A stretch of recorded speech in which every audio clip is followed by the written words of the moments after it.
छानापुरा से भी बागात से भी कुछ लोगों ने जो है ये गुजारिश की थी कि यहाँ पे आके ऑफिसर्स को बुला के यहाँ के लोकल कुछ मसाइल है जो पेंडिंग है उनके हवाले से बात करें और ऑफिसर्स को जिम्मेदारी दे कि वो पेंडिंग मसाइल को हल करें।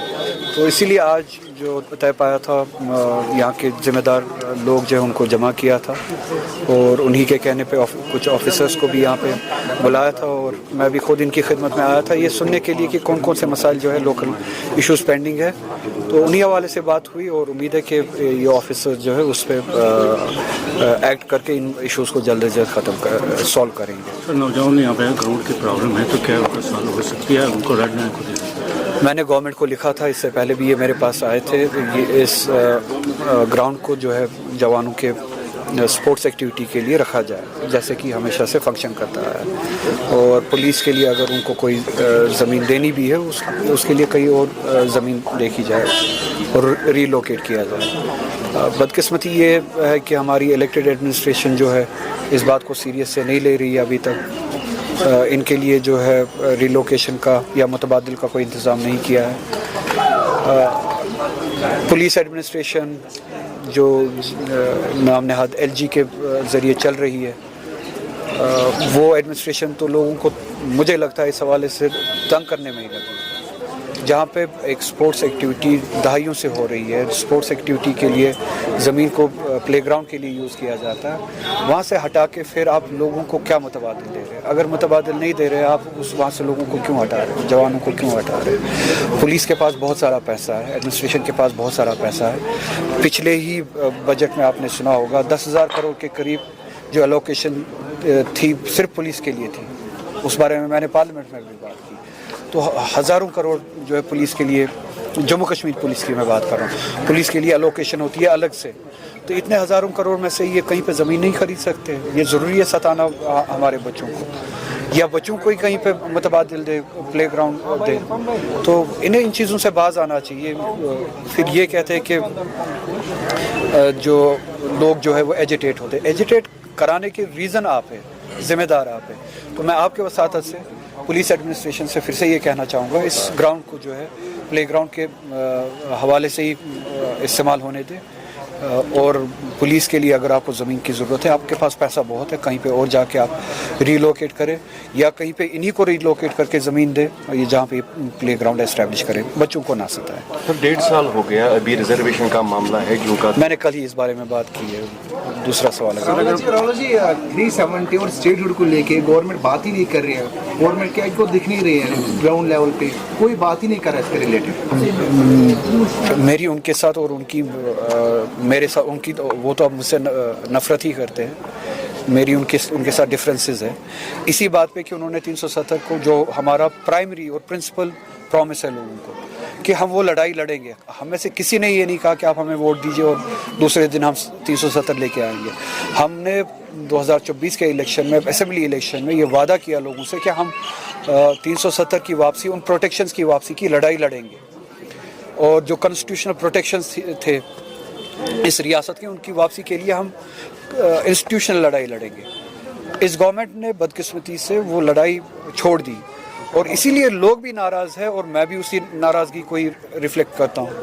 इसीलिए मेरी डिफरेंसेस है इनके साथ। फिर इन्होंने कहा स्टेटहुड, मैंने अंदर भी उसी हवाले से बात की।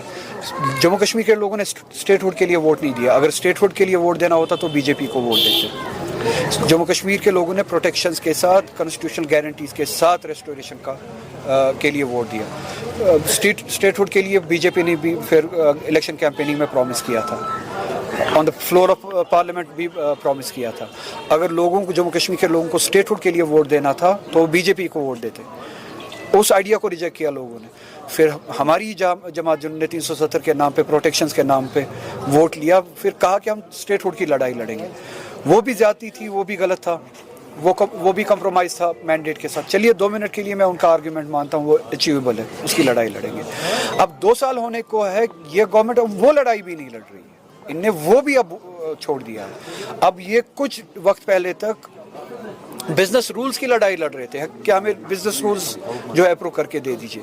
अब कुछ महीनों से मुझे लगता है कि अब वो बिजनेस रूल्स भी नहीं मांग रहे हैं। कुछ चीज़ें वहाँ से दिल्ली से अप्रूव होके आ गए, कुछ प्रोटोकॉल्स कुछ इंडिविजुअल्स के लिए अप्रूव होके आ गए और ये खामोश हो गए। अब तो ये ना बिजनेस रूल्स की लड़ाई लड़ रहे हैं, ना बकौल इनकी लड़ाई स्टेटहुड की थी, ना वो लड़ाई लड़ रहे हैं, और जो हम सब की जम्मू कश्मीर के लोगों की जो लड़ाई थी, कॉन्स्टिट्यूशनल गारंटीज़ की जो लड़ाई थी, ना वो लड़ाई लड़ रहे।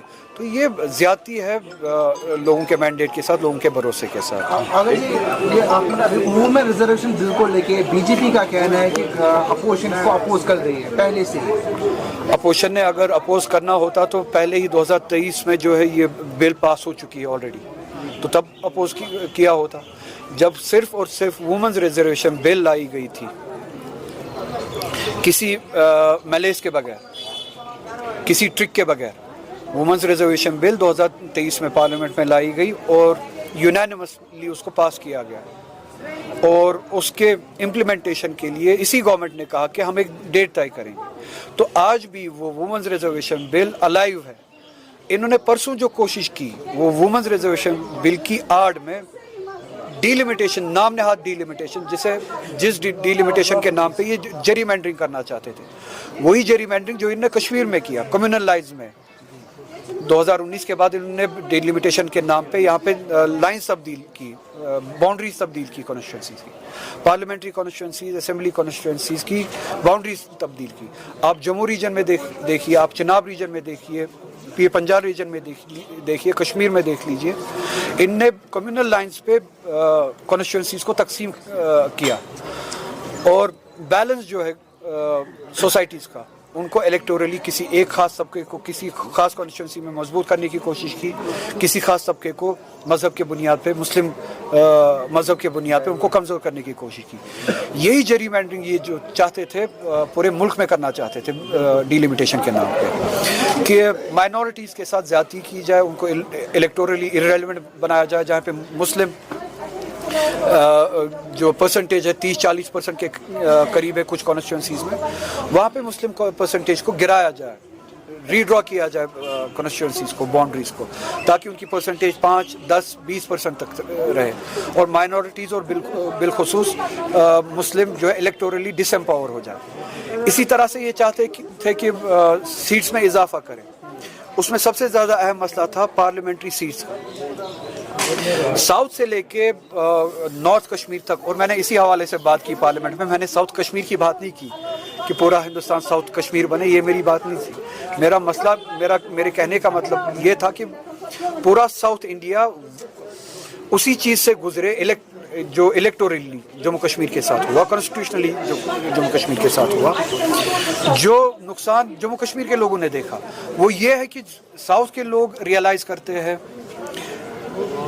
हिंदी हार्टलैंड से बाहर जो लोग हैं वो रियलाइज़ करते हैं कि अगर सीटें इस तरह से बढ़ाई गई, आबादी के तनासुब की, आबादी के बुनियाद पे अगर सीटें बढ़ाई गई, तो नॉर्थ में एक ख़ास जियोग्राफी में सीटें ज़्यादा बढ़ती है, एक ख़ास आबादी में हिंदी हार्टलैंड में सीटें ज़्यादा बढ़ती है। साउथ इंडिया को उसका नुकसान उठाना पड़ेगा, बंगाल को, नॉर्थ ईस्ट को उसका नुकसान उठाना पड़ेगा, उसी तरह से जम्मू कश्मीर जैसी रियासत को उसका नुकसान उठाना पड़ेगा। हम छोटी रियासत हैं, उसका मतलब ये है कि परसेंटेज जो है शिफ्ट हो जाएगा, पावर जो है शिफ्ट हो जाएगा पार्लियामेंट में।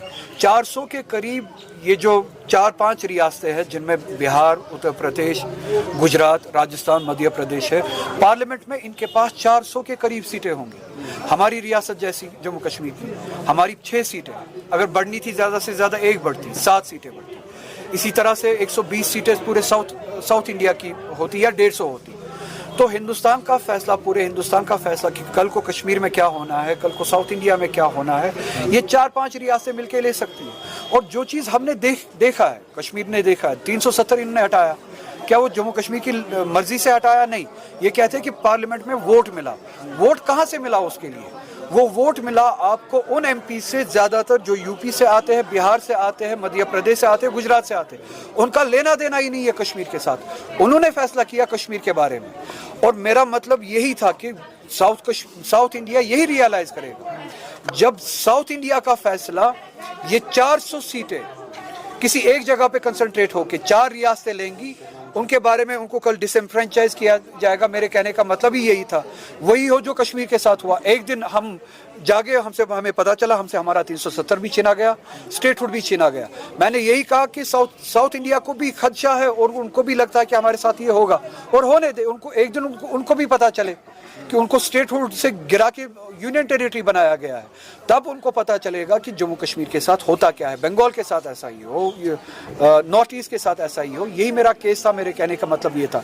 और अल्हम्दुलिल्लाह जैसे कि आप जानते हैं पूरा साउथ कश्मीर के साथ जो ज्यादती हुई है, पूरा साउथ इंडिया उसको रियलाइज करता है, कश्मीर के साथ खड़े हैं। बंगाल आप जानते ही है बीजेपी की सेंट्रलाइज फॉर्म ऑफ गवर्नेंस को चैलेंज करते हैं, वो भी चाहते हैं कि स्टेट्स को ज़्यादा प्रोटेक्शन मिले, ज़्यादा मजबूती मिले। नॉर्थ ईस्ट भी यही लड़ाई लड़ रहा है और इसीलिए वो बिल जो है वो डिफीट हुई। तो ये सारा बैकग्राउंड मैंने आपको समझाया कि वो बिल डिफीट क्यों हुई। वुमेन्स रिजर्वेशन की बिल जो है वो डिफीट नहीं हुई। हमने कल भी यही कहा पार्लियामेंट में, सारी जमातों ने, सारी पॉलिटिकल पार्टीज़ ने, आप फिर से अगर ये बिल लाना चाहते हैं, वुमेन्स रिजर्वेशन का अलग से लाना चाहते हैं, तो डिलिमिटेशन को इससे अलग कर दीजिए। आज शाम को बिल ले आइए, हम इसको उस बिल को उसी तरह से पास करेंगे जिस तरह से पहले बिल को पास किया है।